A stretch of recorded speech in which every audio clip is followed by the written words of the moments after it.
filaye ana zama tare da su suna irin waɗannan abubuwan. domin wani abu ne wanda aka samu ya zama shi ne abin da ake ciki a yanzu. in ma ba su yi a sarari ba za mu gansu suna yi a boye. na yi mamaki wani lokaci na je karɓo wata takarda ne dangane da wata harka ta wani kamfani a wata ƙaramar hukuma, sai daga manya-manyan malaman ƙaramar hukumar duk sun je suna ta gyangyaɗi suna jiran su ga ciyaman. to idan har za su je da bukata irin wannan, menene ya hana su ba za su fito ba? akwai wani hamshakin gwamna a nan arewa da ya tsaya takara, malamai suka yi ta wa'azi a kan shi cewa ɗan giya ne, kuma yana ci sai gashi sun je wurin shi da bukatu, ya kuma ba su lokaci su zo, kuma dan ya wulakanta su ya ba su wannan lokacin, ya ce su zo karfe 8 na safe. karfe 8 na safe ku a ofishin shi te musu kusan su 50 suka zo da gangan ya zubar da su sai bayan magariba. dan baka isa ka je ganin gwamna ka ce kuma tun da bai fito ba bari ka tafi, baka isa ba, ko za ka rube a wurin dole ka tsaya. da haka tun karfe 8 na safe har bayan magariba sai fito da gayya yana miƙa ta ƙarya, ya ce saboda wadda ya sha jiya ne bata sake shi ba sai yanzu. ya ba su ansa wa'azozi da suka yi a kan shi ne cewa shi ɗan giya ne. idan har gwamna zai iya gaya wa malamai haka a gabansu, suka zo kuma suka ce sun zo su yi mai addu'a ne su nuna goyon baya, sai ce a'a, da addu'a su da goyon bayan su rike, sai ya sake fitowa takara tukuna su zo a zuba da su, in an sha wahala da su sannan a ci moriyar da su. malamai ne ban ji daɗin yadda ya wulakanta su ba, sai dai kuma ina ganin sun taimaka wa kansu fuskanci wannan wulakancin. amma ni ina ganin zaman farko da muka yi da wannan zaman ya fara ba da amsa wannan takardar, domin wannan da muke kiran shi ustazu, duk wanda ya san shi a malami ya san shi, kuma ga shi ya tsaya takara. don haka kaga ya karya wannan irin zargin da ake, kuma ya ainihin tsallaka wannan gadar. to muna fatan wannan ya zama wani matakin farko ne. waɗanda suke karantar da matan aure da yara da waɗanda suke mana limanci, ko da ba ku fito kun tsaya takara ba, to muna sa rai mu gan ku, mu ji ku, kuna da bakin magana dangane da waɗannan al'amura. Allah maɗaukakin sarki ya zaɓa wa ƙasarmu Najeriya abin da shi ne ya fi alheri a wurin shi gare mu, amma muna roƙon Allah ya zaɓa mana mai kyau. wata yar tambaya yau, wani ya rubuto cewa bai ji sunan wannan kasar ba. wannan kasar ai ci gaban wancan ne da muka sa kowane gauta, don haka a cikin cd ɗaya za mu fitar da shi insha Allah ta'ala. a zuwa gobe za mu yi aikin haɗa su a cikin cd ɗaya, za su fita insha Allah ta'ala. saboda haka in ma ka sai wancan cd to za ka sake siye, wanda kuma za ka ga akwai wannan a ciki insha Allah ta'ala a shafi na biyu na wannan ainihin cd. Assalamu alaikum. Assalamu alaikum. Na gani ba wai a cikin malamai kaɗai su fito cikin siyasa ba. ana tunanin mai hali na ƙwarai, saboda an kace Buhari, ai Buhari ba shi da masallacin da yake limanci, amma an yi da halin shi kuma na ƙwarai ne.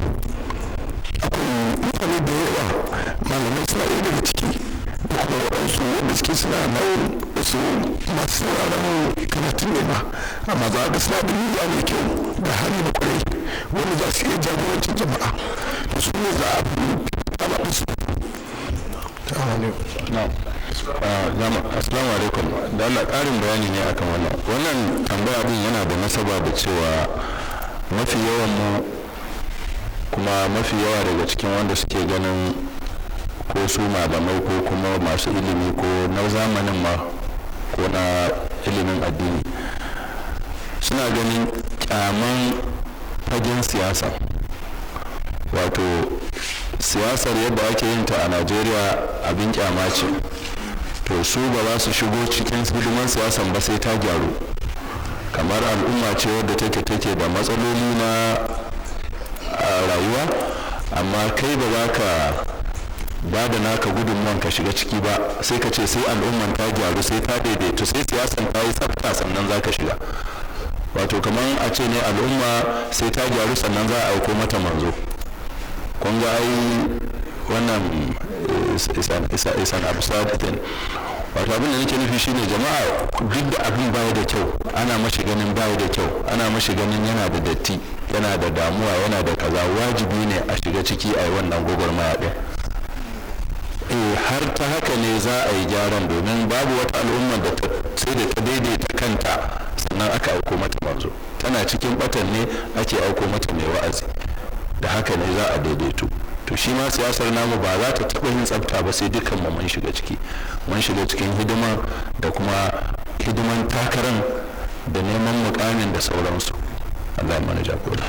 Wato wata magana da shi dan takarar ciyaman yayi ni ta bani sha'awa da yake cewa wato ba wai malaman ma tukuna ya kamata masu kyawawan halaye, wasu malaman da kuke ganin su ayoyin ne da hadisan kawai a bakin su ba kyawawan halayen bane. Mu yanzu an kai lokacin da ana neman wane ne zai kyautata wa jama'a, iyakacin ta kenan. Kuma ina ganin masu kyautata wa jama'a da kyawawan halaye din waɗanda ke da tsoron Allah su ne a wurin Allah malamai, ba masu karatu ba, saboda Allah yana cewa inna ma yakhsha Allah min ibadihi al-ulama. Don haka waɗanda suka san Allah suke tsoron Allah su ne malamai din. Na gani ina ganin kenan a ƙarƙashin wannan tambihin ajandar malamai ko ba malamai ba mu yi tunanin su wane ne mutanen kirki na gari.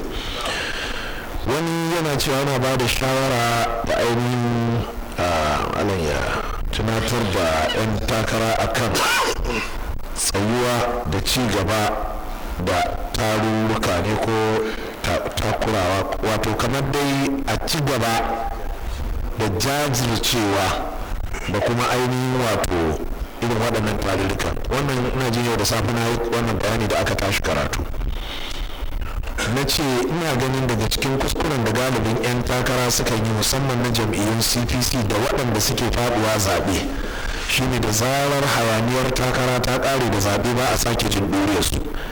Yanzu dai kaga ba ka jin muryar Buhari ko kaɗan, sannan 'yan takara na gwamna na jihohin nan duk da ba su ci zaɓe ba ka jin muryarsu. To ina ganin yana daga cikin abubuwan da ake bukata shine samar da tarurruka lokaci-lokaci domin a ci gaba da ɗumama jama'a yadda daidai lokacin da za a bukace su sai zama dama ana da kyakkyawar alaƙa tare da su. Da haka ni kaina a ƙarƙashin wannan ina ba da shawarar cewa in zai yiwu ko da bayan wata uku ne a rinka kiran wani taro na wayarwa da al'umma kai da kuma sanar da su ne ake ciki. Misali na ga dattijo Balaraba Musa ya bayyana a wasu tashoshi na talabijin a cikin makon nan. Adawa yake nunawa, amma yana nuna adawa ne ta hanyar ilimi da yake ƙwararren masani ne. Ya ce gwamnatin da ke ci yanzu ga wata lalata na faruwa a cikin tashin ko ta sani dangane da badakalan man fetur ɗin nan, ga wasu biliyoyin kuɗi da aka gano waɗanda ana kaza sai suka ce sun yi taro ne a matsayin jam'iyyarsu domin su bayyana wa gwamnati kuma su bayyana wa jama'a. Kun ga irin wannan taro ne na wayar da kai. Misali yanzu a jihar nan tamu wannan jihar ya taɓa cewa yana kashe kusan miliyan 400 a duk wata na harkar tsaro. To kamata ya yi irin kutun da manya-manyan masana da a bangaren lissafi ku je ku gano mana ina naira miliyan 4 take mutuwa, miliyan 400, naira miliyan 400 a cikin kwanaki 25 zuwa kwanaki 30. Waɗannan 'yan sandan dai da ake zubawa a bakin hanya galibin suka haɗu da kai cewa za su yi oga ga yaran ka suna jiran ka su shafi wata. To kaga waɗanda suka ci miliyan 400 ana gaba za su shafi wata ba, don in na ci miliyan 400 jama'a to suwan wata ma gaskiya ba zan sha ba sai dai ruwan zanzan tsakani da Allah. Miliyan 400 ba nan kusa bace, amma sai ga in ka to da fiye wata za su karba, in ka ba su mangwaro za su karba, duk abin da ka ba su za su karba. To shine to kaga ya kamata ku binciko mana idan adawa ta gaskiya kenan wanda wannan zai sa wata babakalan ma ana yi sai ka ji an ce a rage ta saboda mutanen nan za su zo su yi taron wayarwa da mutane kai nan da wata uku. Mu kuma a nan darul hadisi gaskiya a shirye muke mu saurari duk wani activist mutukar mun san cewa abubuwan da zai bayyana a ilimi ne, kuma don mu ba hukuma ce wadda take ta gwamnati ba, kuma ba karkashin wata kungiya muke ko wasu mutane waɗanda in muka ba da cewa za a yi taro a nan karka taba tunanin akwai wani wanda za a je a same shi wai ya ce ya hana yin taron. Wannan makarantar ba ta karkashin kowa sai karkashin inuwa al'arshin Allah. Saboda haka duk wani activist, duk wani dan siyasa, duk wani dan boko ko abin nan, matukar abin da yake da shi zai bayyana mun gamsu cewa ilimi ne, wayar da kai ne, gashi mun gabatar da takarda cewa yana daga cikin kafa wannan gurin. Domin muna ganin daga cikin abubuwan da suka kashe arewa shine rashin tara mutane a ne musu irin wannan wayar da kai, wanda ni na zauna a kudu akwai abubuwan da zaka ji suna kira town hall meeting. Za a kira meeting, za a kira taro a ce to ga wani dan mu ya je ya dawo ya zo da wasu bayanai waɗanda zai haskaka mana. Shi yasa nake gani rashin waɗannan wayar da kan da masana 'yan boko irin su Balaraba Musa ba su mana a wurare masallatai da makamantan haka, nake ganin ya taimaka. Wasu abubuwan alheri ne amma in aka kawo sai kaga ba za mu karba ba. Akwai alherai da yawa waɗanda hukumomi sukan kawo amma sai kaga 'yan arewa ba sa cin more wannan alherin don ba a wayar musu da kan abun ba. Sannan ita kuma hukuma idan har tana da gaskiya a cikin tsari da take gudanarwa, ta daina jin tsoron duk wani taro da aka ce za a gabatar, ta daina ganin cewa duk wani taro da za a gabatar na gabatar da wata makala ko wata takarda barazana ce gare ta ko kuma tonon asiri ne gare ta. Ita hukuma ta gaji dama a jefa mata kalubale, domin kalubale na taimaka mata wajen gyaruwa. Amma gaskiya saboda Allah, ni na daga cikin abin da ku jam'iyyar ku take bani mamaki, shiru kuke yi, sai in ji ba kwa yin adawa din, ba kwa fitowa kuna magana. Wani lokacin yan an ce na ce neman suke dan taya ku abubuwa, to amma sai zama gaskiya saboda Allah muna fatan dai daga wannan lokacin ba za mu ji kun yi shiru ba, ko da kun koma bakin aikin ku. Amma in wata bukata ta kama ku yi amfani da wannan damar, ko ba a nan ba za ku iya zuwa Kwarbai, akwai masallaci, za ku iya zuwa wasu wuri ku ce kuna neman a baku dama ku zauna da jama'a don ku wayewa da jama'a kai akan me ake ciki. Shine wani ya miƙe yake baku shawara. 2015 ana fatan za ku fito wata takarar, in ma wannan ba a dawo an baku ba, don yadda na ga kuna da hujjoji, ina ganin ana zuwa kotu za a ce to a dawo a sake rantsar da ku. Ina ganin haka yawa, to shine in har ya tabbata ma hakan din dai, to za ku dawo ku yi tazarce kuma. To kun ga ya kamata ku ainihin wato rike wuta akan ku rinka sadar da zumunci da jama'a. Kuma muna fatan kar ku gaji, idan har kotu ta baku wannan kujera za mu sake gayyato ku mu ce to kuma ina alƙawarin mu ya kwana. Insha Allah. Na wa alaikum salam. Bari yi bayani, shi ma tsohon dan takara ne jama'a. Ku ba shi microphone, ba shi. A sa aikon sa ne. Jama'a assalamu alaikum. Sunana Zakariya Abdulaziz. Wato Allah hakika ni abin da nake so in ba da ainihin shawara ga ainihin 'yan takara shine akan kusan kowa ya fahimci ko kuma ya san dalilai da irin gwagwarmaya da ainihin kalubale da ainihin jajircewa irin wanda ainihin Buhari ya yi tun lokacin da ya fara siyasa kawowa yanzu, ma'ana ya dage akan ce ya ci gaba da ainihin bin haƙoƙinsa ta yadda ainihin bai gaji ba, bai kusa ba, bai nuna ainihin wato wani abu da yake zai saba ma ainihin constitution. Ina fata ina jonin wayar ku taba mana jonin wayar wayar da jonin.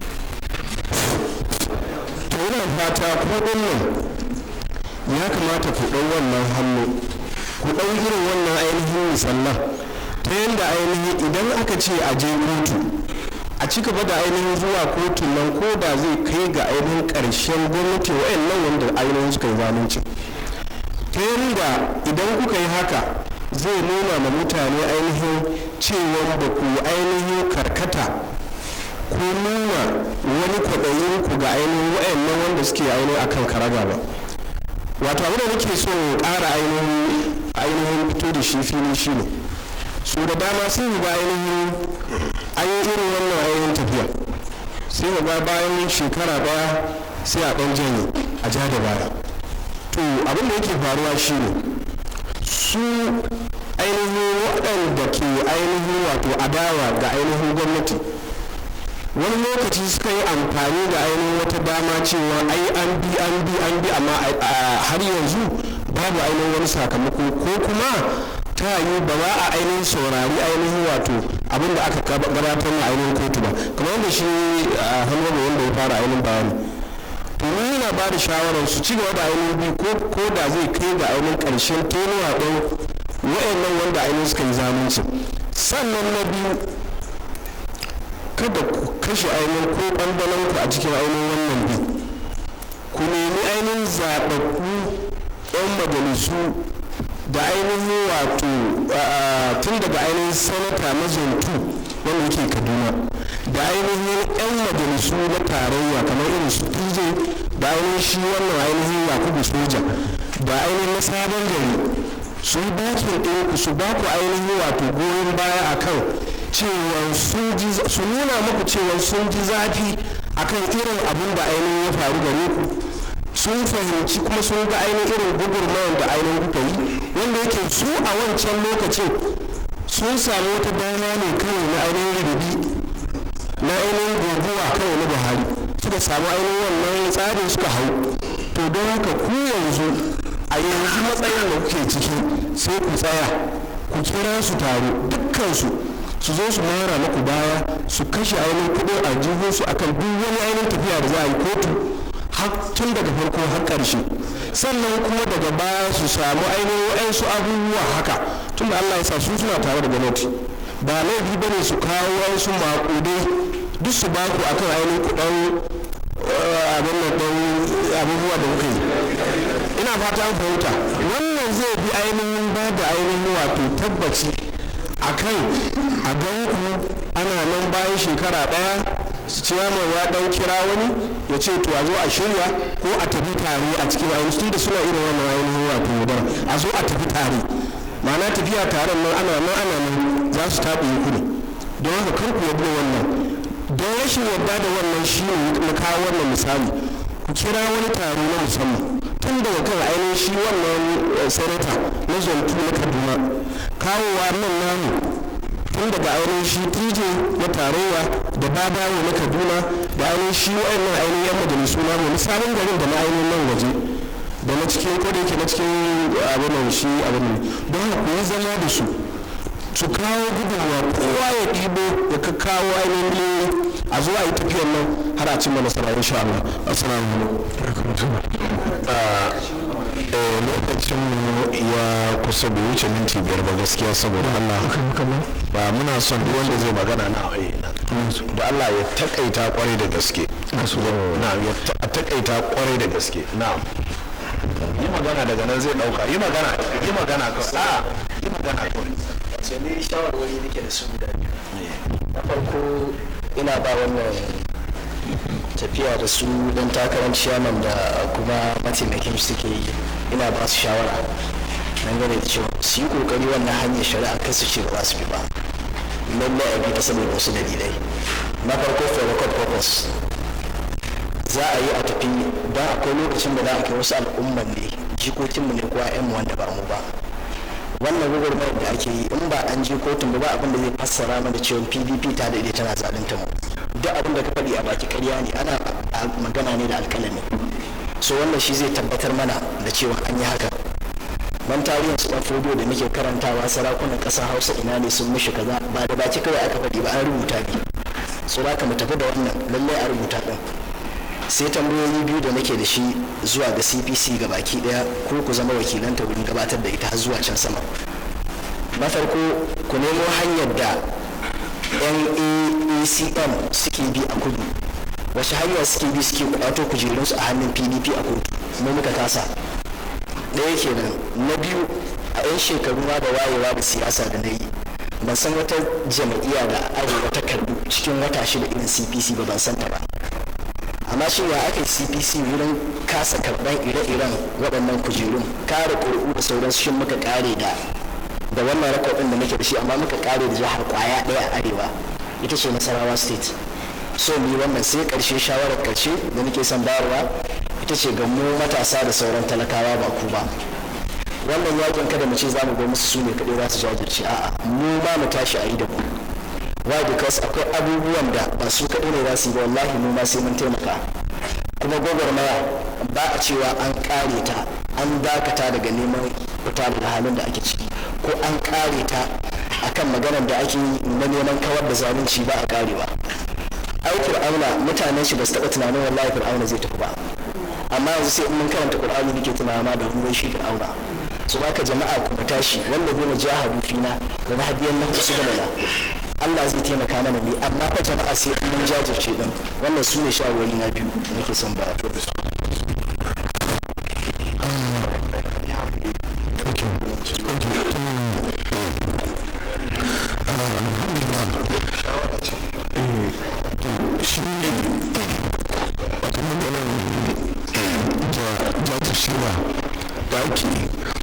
mutanen idan sun jefa ƙura'a to a kowane lokaci suna gani kamar aikinsu ya kare.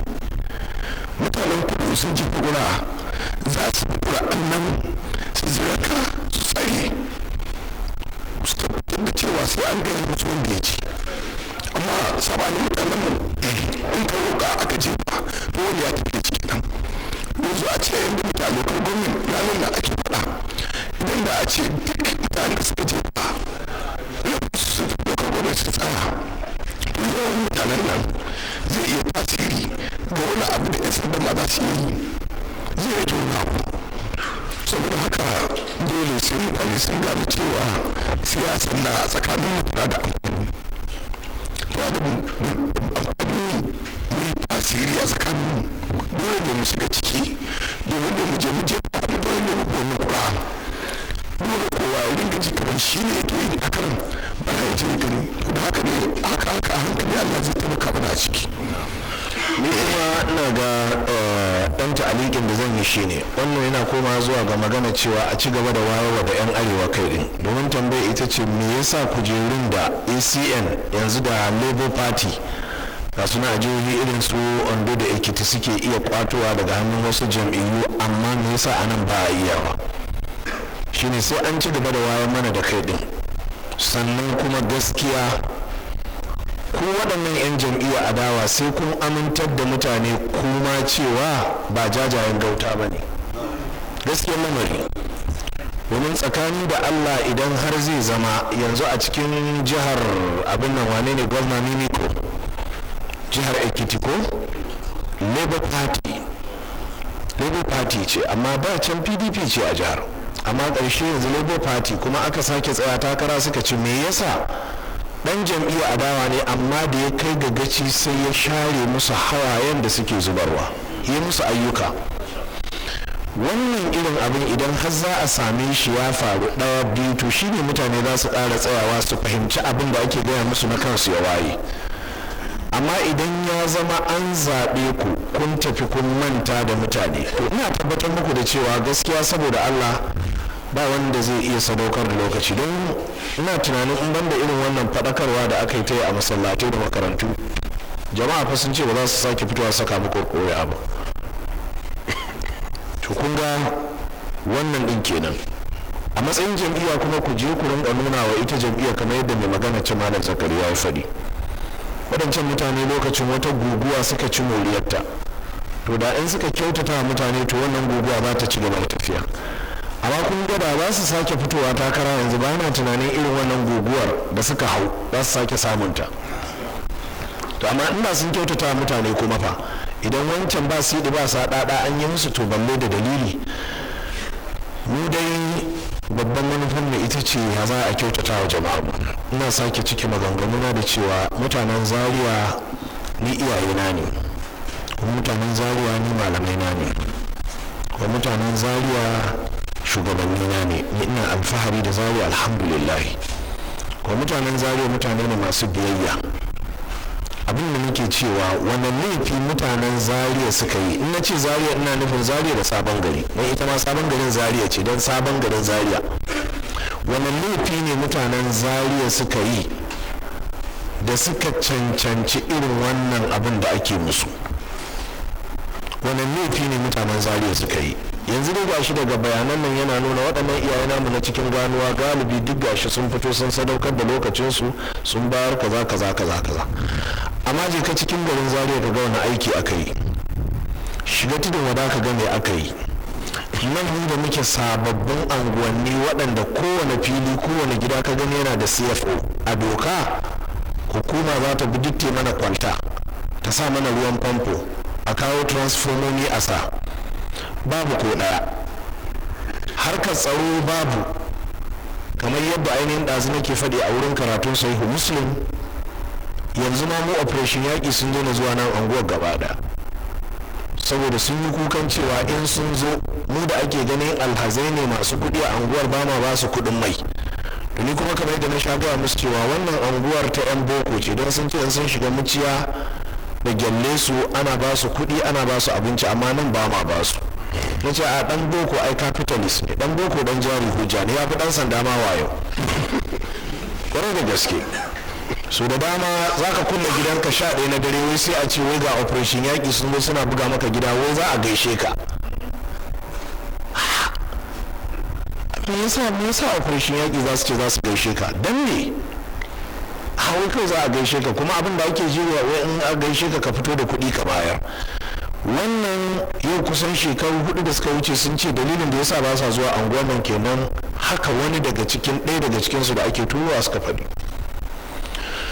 wani laifi ne muka yi da ba za a gyara mana Zaria ba? me yasa ba za mu samu ruwan sha ba? me yasa matasanmu da Allah ya albarkace mu ba za a gyara mana ba? abinda muke cewa mu gaskiya irin mu neutral ne. wallahi ni jama'a ba ni da ra'ayin lallai sai wata jam'iyya, ni ina son ne waye zai kyautata wa Najeriya, kuma waye zai kyautata wa Zaria, waye zai kyautata wa jihar Kaduna. kowace jam'iyya ce. ina faɗin wannan a gaban 'yan jam'iyyar PDP, ina faɗi a gaban 'yan jam'iyyar CPC da kowace jam'iyya. muna son ne waye zai kyautata, wane ne zai mutunta matsalolin nan, wane ne zai samar mana da hanyar da za a samu saukin su. mu wannan shine abin da muke nema. da haka yadda 'yan CPC suka zo da 'yan PDP sun zo za mu ba su dama su yi jawabi, jama'a su musu tambayoyi. mu kawai muna lalibi ne waye zai kyautata wa al'umma. amma gaskiya tare da mun ce mu neutral ne, ba na goyon bayan wani guda daya, amma yanayi yana kaiwa mu kafa adawa tsakaninmu da wani saboda bai kyautata mana ba, kamar yadda muke adawa da jam'iyyar PDP. tsakani da Allah mun kai matsayin da ire-iren mu activist yanzu mu ba ma son jam'iyyar PDP ne ko kaɗan ta kai labari gaba ɗaya, ba ma so, saboda an gwada babu gyara a cikin harkar. to tun da abin ya zama babu gyara, ba ma son su a kowace kujera. don haka gaskiya saboda Allah duk wanda zai tunanin cewa zai zo shi a gobe bayan shi, to kar ya tunanin fa wai saboda yana tare da talakawa shi ma ba za mu iya juye mishi ba. za mu iya juyewa akan wannan matsayin da muka dauka. jam'iyyar PDP babu irin sharrin da bata mana ba, kamar da ku sani ba, amma kuma ko kaɗan ba mu da shakka, ko kaɗan kuma ba mu da nadama ko kaɗan. za mu ci gaba da yin wannan adawar har sai lokacin da Allah ya kawar da su, ya kawo mana wasu waɗanda muke fatan za a samu gyara ta hanyar su. amma waɗannan mutane muna da yakinin ba za a samu gyara ta hanyar su ba, domin kamar da ake cewa mutanen da a cikin jam'iyya suka yi irin wannan magudi suka kawo ɗan takara, tun farko sai da na gaya muku waɗanne bayanai za ku faɗa mana mu amintu cewa mutanen nan ba za su iya yi ba. yanzu gashi kun furta mana cewa sun bullo da magudin da ku kanku ya shallake tunaninku ne, don ba ku tunanin haka za a yi ba. wane ne ya taɓa tunanin za a tsallake takaddun da aka dangwala wa ma? yanzu kaga an tsallake su ne ma ba ma a magana su, an je an rubuta wani zaɓe wanda kenan wannan yana nuna ba tun farko ma ba a yi zaɓen ba, da ya fi da tun farko ma ba a yi ba. miliyan nawa aka kashe? biliyan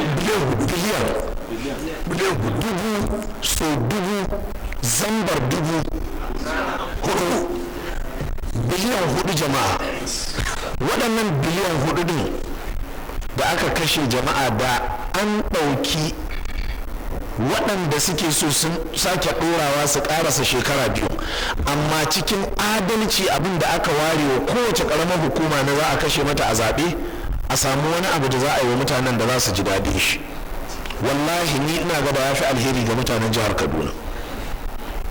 To saboda haka mu ba ƙalubale muke jefa musu irin wannan ba, mu abin da muke cewa idan dai ya tabbata jama'ar jihar Kaduna sun zaɓe ku, to ku biya su ta hanyar kyautata musu ta wajen yi musu aiki. Amma ba zai yiwu ku ci zaɓe ya zama irin waɗannan da aka fitar da sunansu su ne za a ba a ɗan kyautatawa fa. Yanzu waɗannan ka sa ido baɗi za a ba su kujerun aikin hajji, za a aika musu da geron kunu da ragunan layya. To a nan ne za ka ji ta rikice tsakaninsu, domin su za su ga cewa sun biya su, don haka in lokacin zaɓe ya yi su fito su ce wa jama'a su mutanen kirki ne. Ba zai yiwu ba, ku kyautata wa jama'a kawai. Waɗannan matsalolin na faɗe su a cikin wani wa'azi da ne duk da zaben shugaban ƙasa da na sa wa wa'azin haba shehi.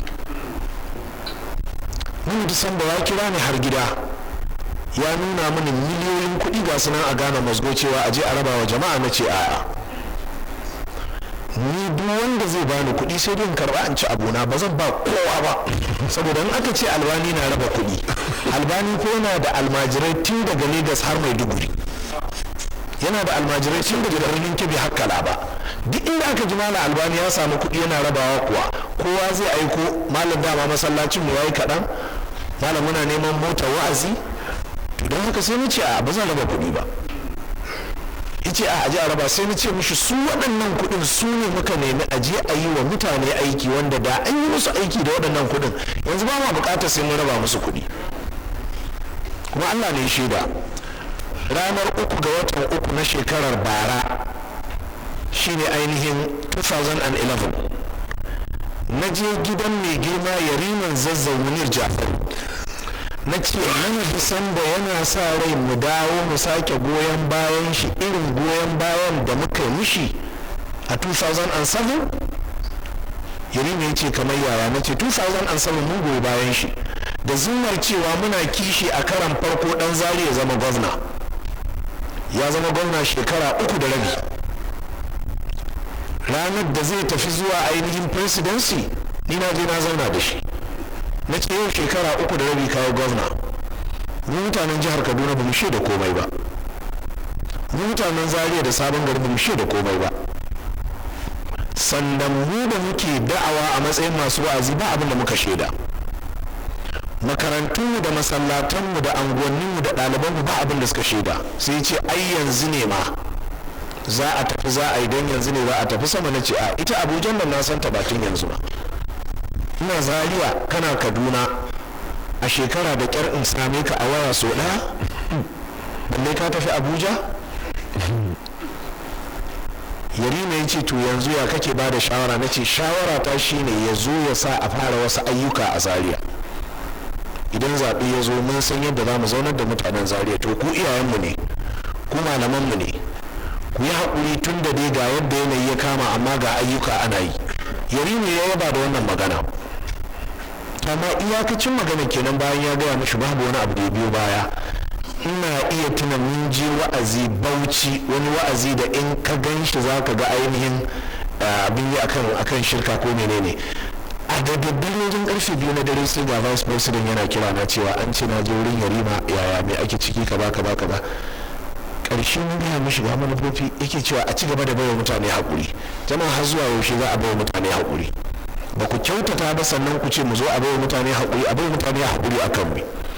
Sau da mu mutanen Zaria da Sabon Gari, na farko dai mu ba 'yan iska ba.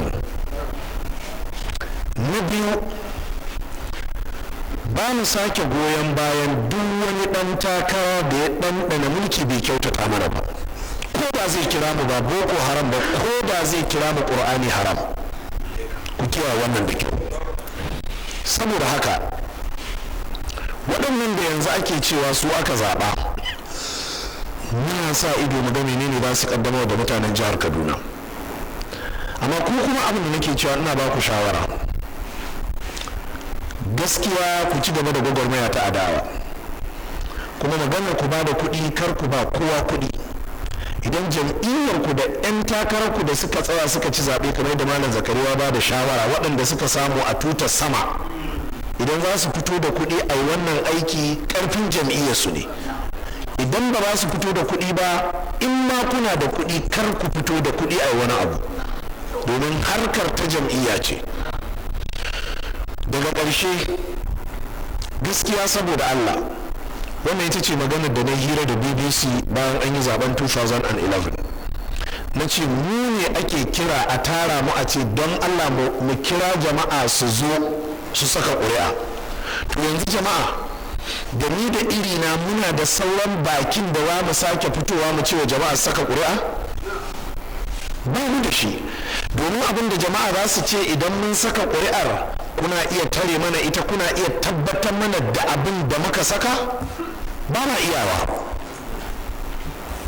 To gaskiya ina jiye mana tsoron zalunci idan ya kai ƙololuwa, to babu shakka in ya tashi tarwatsewa to daga sama yake fara tarwatsowa. Da haka ya ku shugabannin jihohin Kaduna, ya ku waɗanda Allah maɗaukakin sarki ya danka al'amuran sarauta a hannunku na jihar nan, ya ku malamai da shehunai da shugabannin ƙungiyoyi, ji tsoron Allah ku gaya wa mutanen nan zalunci ya kai matuƙa ga talakan jihar Kaduna. Yanzu ya zama bai san me abin yi ba. Wannan shine iyakacin abin da yanzu talaka ya kai. Yanzu bai san me zai ba, ya fito ne ya nuna ga abin da yake so, ƙarfi da yaji an nuna ba haka ba.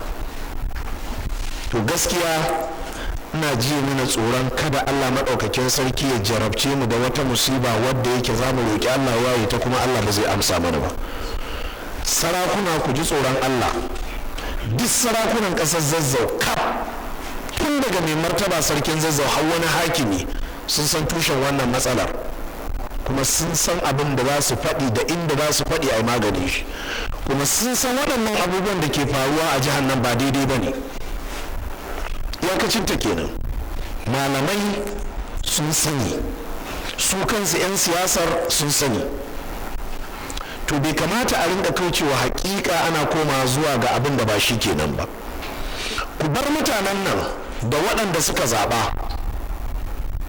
Yanzu ba talakawan nan ne suka zaɓi su tije ba talakawan nan ne suka zaɓi su shagalin ku ba a shagali, alhajin shagali yake kowa ne aminin shagali.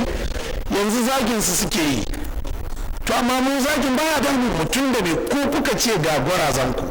To ku bar mutanen nan ga waɗanda suka zaɓa, amma su zaɓi wani abu, ku zaɓar musu wani abu. To ko an kyautata musu fa suna iya cewa ba su ga kyautatawar ba. Amma yanzu da suka zaɓi su aminin shagali, yanzu zagin aminin shagali suke a Sabon Gari local government. Amma ba su da abin da za su ce, me yasa su suka zaɓa kuma aka bashi. Yanzu zaɓe na gaba ya zo ya rage musu, in ma sake zaɓen aminin shagali in ma ba sake zaɓe ba, amma dai su shi suka zaɓa aka ba su. Wallahi abin da muka so a yi kenan a zaɓen ƙaramar hukumar Sabon Gari da Zaria. Wane ne mutane suka zaɓa? Yadda zai zama ranar rantsarwa babu yi a ɓoye. Don me za a ce an je an rantsar da wasu mutane a falon wata mata? Don me za a ce an sanar da zaɓe a cikin masallaci? Sannan jami'an tsaro na jihar Kaduna, don girman Allah, bala'in da kuka jawo wa musulmi a jihar Borno ya mamaye Najeriya, yake neman ya hallaka ƙasar Afirka, kar ku sake ku jawo mana wani sabon bala'in a jihar Kaduna, domin jihar Kaduna ta fi jihar Borno kwamacala. Idan jihar Kaduna ta ɗauka, to al'amarin zai mamaye yankin ainihin yammacin Afirka din nan. Kuma waɗannan abubuwan ba komai ba ne, rashin adalci ne ya kai jihar Borno ta samu kanta a halin da ta samu kanta a ciki. To kuma muna tsoron waɗannan abubuwan kar ku jawo mana su. Amma gaskiya saboda Allah ya kamata a ce jami'an tsaro ku ne talakawa suke da aminci na ƙarshe a gare ku. To amma in ya zama yanzu waɗannan abubuwan da ake faɗi sun tabbata gaskiya ne yadda aka faɗe su, to gaskiya talaka kuma zai ce fa inna lillahi wa inna ilaihi raji'un. To muna tsoron lokacin da za a zo a aje akwatin zaben, mutane su ki fitowa su yi zaben, amma kuma su ɗauka wa kansu wata fatawa wadda ba za a ji daɗinta ba. Daga ƙarshe taro na lumana da zanga-zangar lumana da aka ce za a yi, kamar yadda suka gabatar da bayanai, babu gwamnati wadda take iya hanawa matuƙar za a ba ta kyakkyawan amincin cewa ba fitowa za a yi fitina ba.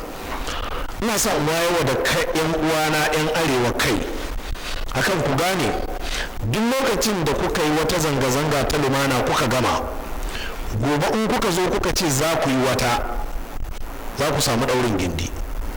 Jibi in kuka ce za ku yi wata, za ku samu ƙarin ɗaurin gindi fiye da haka. To wannan shine matakin cin nasara da haka aka yi a ƙasar Masar. Husni Mubarak ba shi da 'yancin da zai hana mutane su fito zanga-zangar lumana saboda an yi ɗaya ba a yi wata tarzoma ba, an yi na biyu ba a yi wata tarzoma ba, an yi ta uku, an yi ta fi so 100. kun ga lokacin da suka shirya yau ta neman canji ce, bai isa hana ba, da ta zo kuma sai da ta canza ɗin.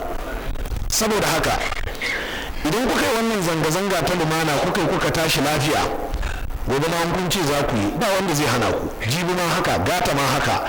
To har za a kai ran da a zanga-zanga ku ta lumana za ku ce kuna son duk wani ɗan kasuwa yau kai ya buɗe, kuna son duk wani ma'aikacin gwamnati kai ya je, abinda 'yan uwan Yarabawa suke a Legas kenan.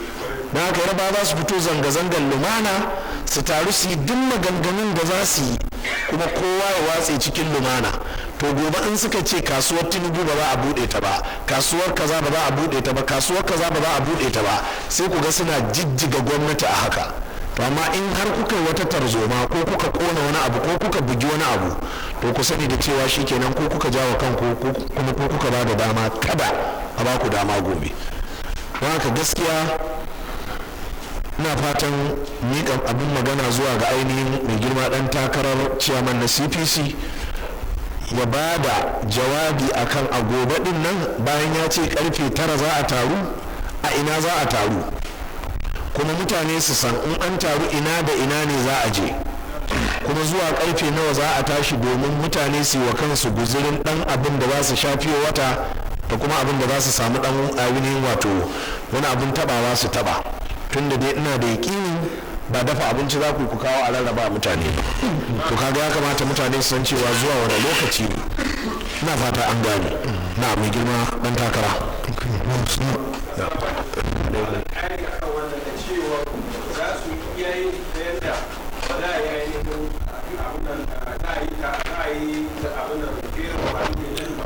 Su ba da garantin cewa da kansu za su tabbatar da za a yi abin alumanance. Na'am. Assalamu alaikum.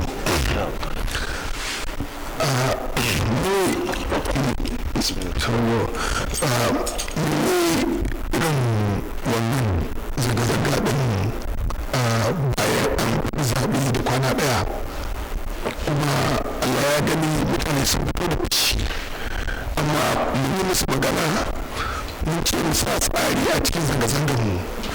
Idan mun ce mutane a tsaya, idan mun ce a matsa, kowa kuma yadda da haka muka taka har muka je gidan tun daga na kwama hanyar Kaduna, muka taka muka fito ta gari, muka shigo muka zo har kwama, muka kuma koma, mun ce ko ta ban da kira ya haka, kuma mun ce sakatariya da muci, idan mutane suka ƙuna ta kudin za a ɗauka a gyara, saboda haka ka zaki kowa, ka tsiro kowa komai, akwai wani kuma ita kuma mutu sun ci. To sai ba ina da taru. Gobe za a taru a na kwama can inda hanyar Kaduna ne gwagwaci. Gwagwaci ne gwagwaci gidan man mamu. Gidan man mamu a yanzu a taru ƙarfe 9. Ba za a kai mu. Za a zo abura ne ko a ƙasa ake zuwa?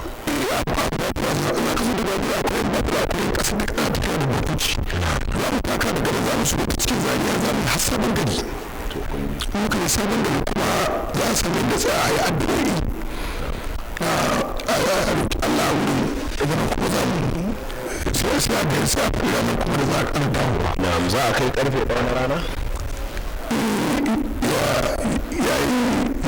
Ya danganta da yanayi da muka samu kanmu saboda wani ne aka fito kowa ya ga zanga-zanga ta yi mishi za a ga da mutane da kansu suke cewa a ƙara zuwa wuri abu kaza ka fara a wannan ya jawo hankalin jama'a akan wata magana mai muhimmanci. Kada ku zo wucewa don kun ga postar dan wani jam'iyya ku fusgo ku yaga, ko kun ga wata coci ku ce to a kona, don haka daga takara kuma abin ya zama Christian Muslim crisis. Duka waɗannan abubuwan ku saka su don a samar da tsari jama'a, saboda kun ga irin wannan tsarin a ƙasashen duniya kaf ana yi kuma a yi ya cimma bukata. A Legas nan za ka ga sun yi kuma su yi su cimma bukata. To muna fatan ku ɗauki wannan wayewar kan, ba zagi ba dukan kowa ba habaici, za a je ne a tattauna bayanai, a gabatar da takardu, a yi jawabai, sai kuma a ce a je wuri kaza. Sannan sai an dage fa, wannan yana daga cikin sadaukarwa da za ku don nemo wa kanku yanci. To sa'an nan daga ƙarshe ne mana addu'a Allah madaukakin sarki ya ba mu dacewa.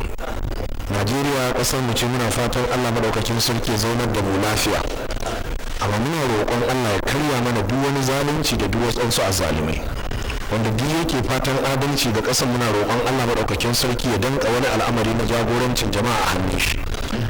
Jama'a a nan ne za mu ainihin saurara insha Allah ta'ala.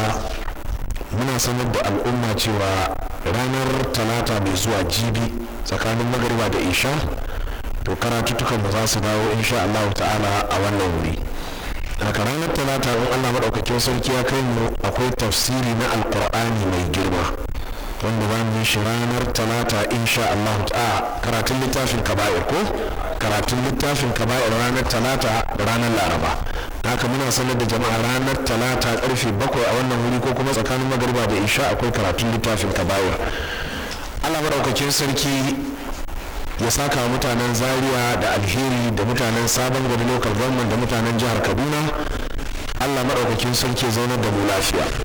Allah ya biya mana bukatunmu na alheri, waɗanda sai sabanin haka Allah ya mana gyara a cikin su.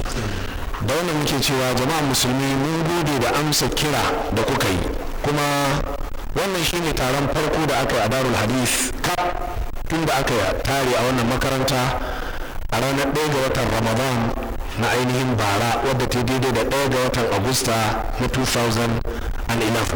Wannan shine taron farko da aka yi na siyasa, kuma in ba karatuttuka da ake ba a ma taɓa kiran wani wa'azi ko wani taro makamantan haka ba.